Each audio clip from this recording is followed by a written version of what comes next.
Women here were just actually mentioning that they're going to go outside and have some breakfast afterwards. I'm joined by Helen Warren, who's the owner of Alluring and Chic wigs. Great to have you on the show. And also over there, Lynn Fong, who's the technician. We're going to get some great information that's available right now.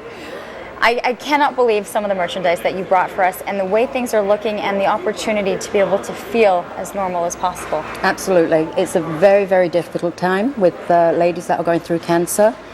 A lot of them can deal with that. What they can't deal with is losing their hair. So that's what makes us a great place to come and try on some wigs and have them looking beautiful. So and to see where the development has come, there's so many options available. Absolutely.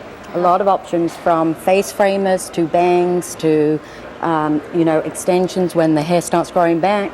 So yeah. There's so much available and there's so much information. I'm going to actually come over here and talk with Lynn because there really is a science behind so many of these in terms of the types of hair that we're seeing as well.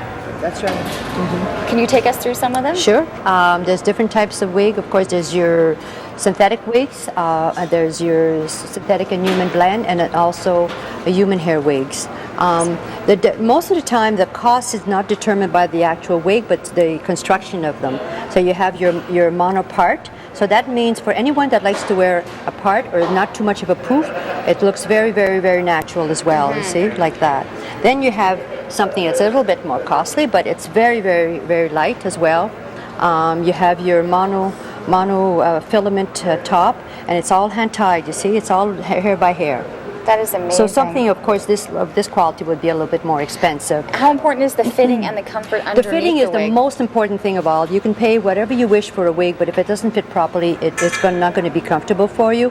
So you definitely, that's number one, as far as I'm concerned, a proper fit. Then once you have the proper fit, you can have it customized by a specialist to suit your needs. Mm-hmm. Most of them, they come a certain size. You do have a petite.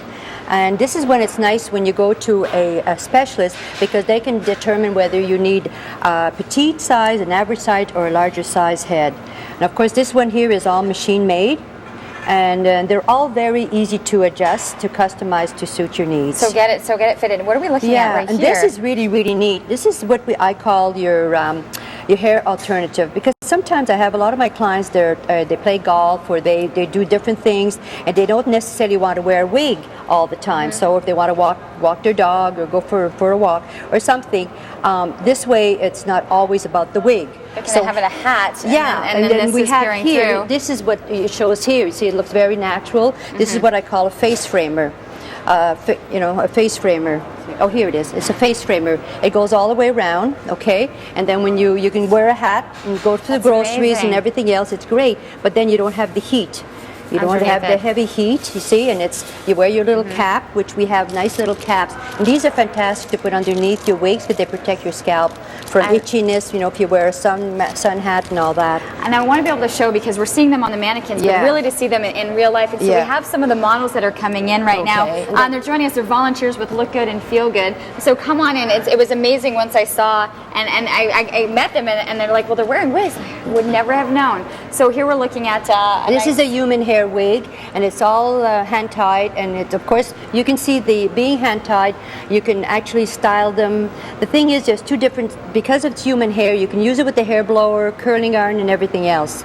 The only thing is with this is Linda, and she's wearing a synthetic wig, and of course a synthetic wig, you have to stay away from the heat. No curling iron, no hair blower. They're almost like wash and wear. This is amazing. What you have to do is you just wash it very lightly.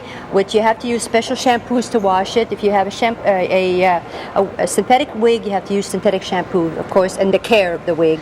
If you have a human hair wig, you have to use products for a human hair wig.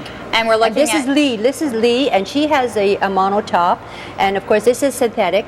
And again, these are wash and wear. The only one that's a bit more care is Pamela, because hers is human hair, in which you have to blow dry and curling iron. But it gives you the options of being able to style it. One day curly, one day not, and you feel like you're able to style it as it was your own hair.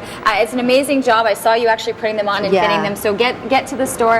Of course, it's Alluring and Chic wigs. Ask for the information and know all the products that you need to be able to take care of. Having a technician look after these wigs is very, very important, because what happens is that if you don't have a proper fit and know the proper care, and of course with the cooking and everything else, you've got to be careful of the heat and all that.